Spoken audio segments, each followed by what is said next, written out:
All right, welcome to another deep dive. This time we're going exploring Revelation chapter 12, specifically some interpretations from a website called MCS that you sent to us. Oh, interesting. Yeah, it looks like they're specifically targeting a Jewish audience with their interpretations. Ah, okay. That makes sense.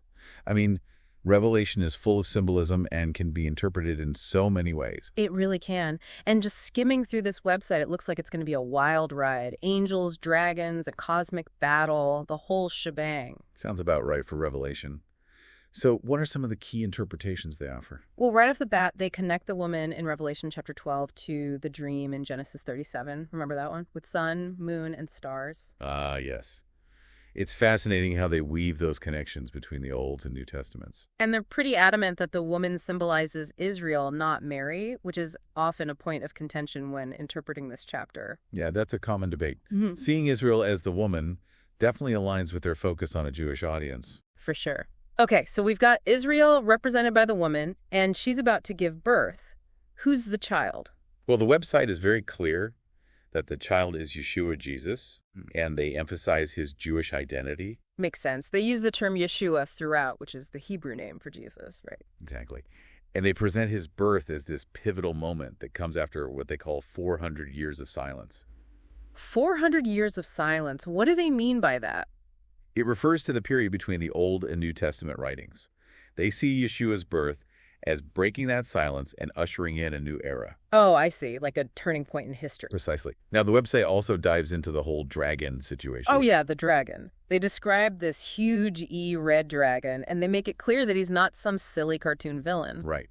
They suggest he was once a beautiful angel, possibly even a music minister in heaven, before his fall. Whoa, a music minister. That's an interesting detail. It is, and it really emphasizes how even something beautiful and good can become corrupted by evil. For sure. And they go on to explain all the symbolism behind the dragon's appearance. Oh, yeah, the 7 heads, the 10 horns, the crowns. You say those represent empires, kings, and kingdoms. It's classic apocalyptic imagery meant to convey a sense of overwhelming power and dominion. So this dragon, who they identify as Satan, is clearly a force to be reckoned with, and it seems like he becomes fixated on the woman's child, Yeshua.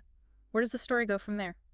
Well, things get pretty intense. Mm-hmm. We're told that Satan and his angels are cast out of heaven, which this website believes is a future event. A future event. I always thought that was something that had already happened. That's a common interpretation, but this website sees it as something still to come.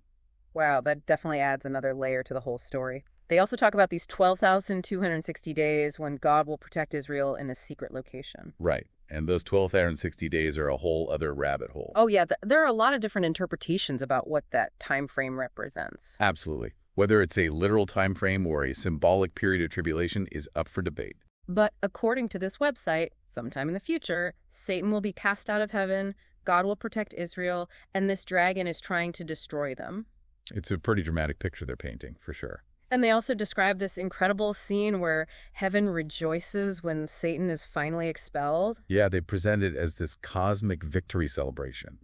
It's a powerful image of good triumphing over evil. So we have this cosmic battle raging, but what about those of us down here on Earth? What's happening to us while all of this is going on? Well, that's where we get into the next part of the chapter, which focuses on the dragon's wrath and the fate of those who follow Yeshua, both Jewish and Gentile.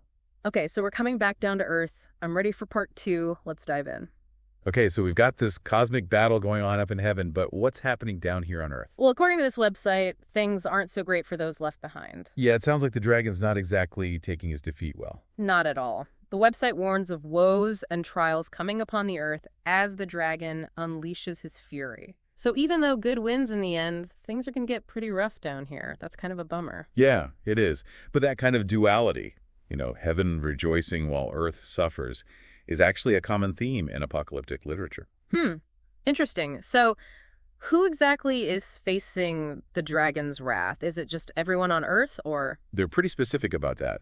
They say the dragon's anger is directed at both Israel and Gentile believers. Okay, so everyone who follows God, whether Jewish or not, is a target. That's their interpretation, yeah. Just to clarify, when they say Gentile believers, they're talking about non-Jewish people who follow Jesus, right? Exactly. Got it.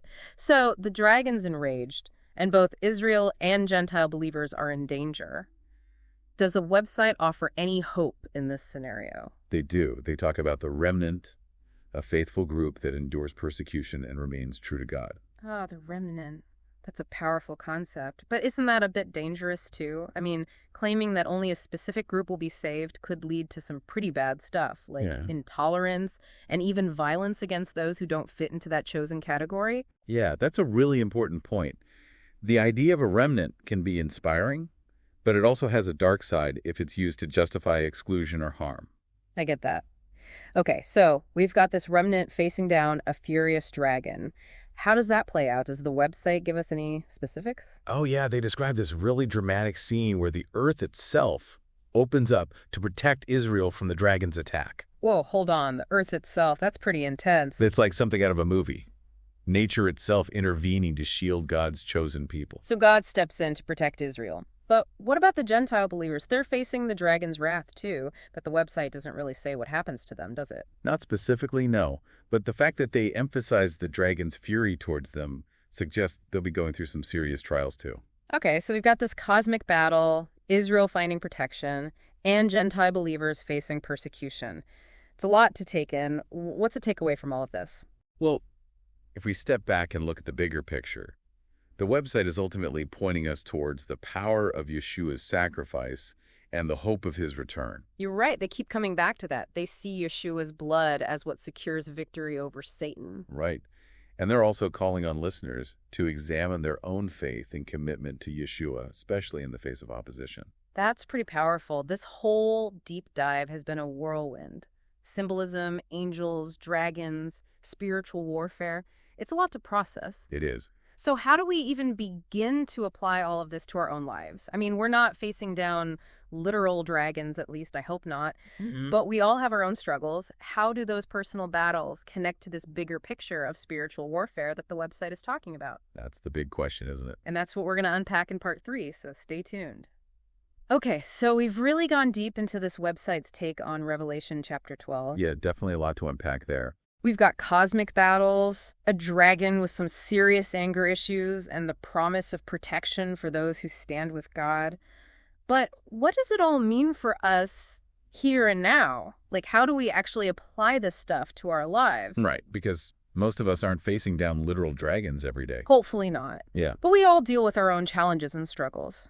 How do our personal battles fit into this idea of spiritual warfare that the website's talking about? Well, I think one key takeaway is that even when things get tough, even when the world feels chaotic and evil seems powerful, the website is ultimately saying that victory belongs to those who are on God's side. It's a message of hope, even amidst all the tribulation. Definitely. But it also leaves me with a lot of questions. Me too. Like, are we really living in a time of increased spiritual warfare, as this website suggests? That's a tough one. And is there really a modern-day remnant out there standing strong against all the bad stuff?